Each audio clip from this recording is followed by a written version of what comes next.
Our moon has been lighting Earth's night sky for billions of years.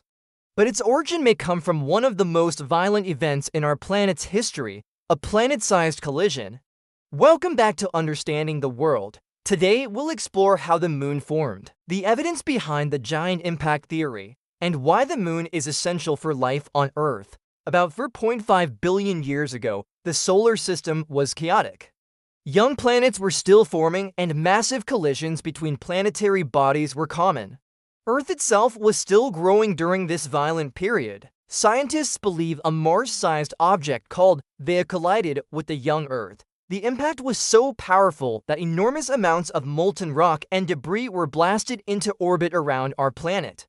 Over time, gravity pulled this debris together, forming a single massive body, the moon. Within a few thousand years, the material cooled and solidified into the moon we see today. The giant impact theory is supported by several clues. Moon rocks have nearly identical chemical composition to Earth's mantle. The moon has relatively little iron compared to Earth, and computer simulations reproduce the formation process. The moon does far more than light up the night sky. It stabilizes Earth's axial tilt, creates ocean tides, and may have helped stabilize Earth's climate, making life possible. So the moon may be the result of a cosmic accident, one that ultimately helped make Earth a habitable world. Do you think life on Earth would exist without the moon?